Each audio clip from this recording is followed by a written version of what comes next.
الشابة الصغيرة دي جوزها توفى، ساب لها عيلين، ولد وبنت. قعدت تفكر انا هعمل ايه، وانا لوحدي، انا هعمل ايه وانا من غير سند. قالت انا هشقى واتعب عشان اقتل عيالي واشربهم واخليهم متعلمين واخليهمش ناقصين حاجة.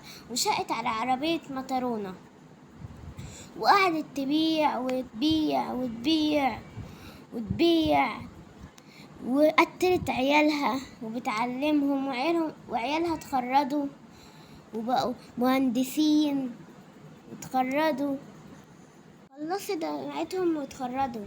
وهي كبرت وبدأت تكبر في السن وتعبت. راحت لبنتها قالت لها انا ضايق اقعد معاكي يومين.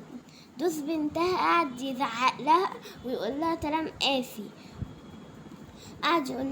قاسي، وبعدها الأم مشيت زعلانة وراحت لأخوها. مرات الأخ قالت لها برضو كلام قاسي وكلام يزعلها. راحت هي ماشية وحزينة قالت أنا ليه أنا شقيت عليهم، ودخلت أوضتها القديمة. الأخ قعد يتكلم مع أخته، طب هنعمل ايه طيب. بس الأخ قال لها أنا عندي فكرة هوديها دار مسنين. راح للأم قال لها تعالي أنا هوديكي دار المسنين. الأم ماشي، قالت أنا موافقة، وراحت دار المسنين. تفتكروا ده جزائها بعد ما ربتهم؟ حطولي لايك يا صحابي واشتراك في القناة.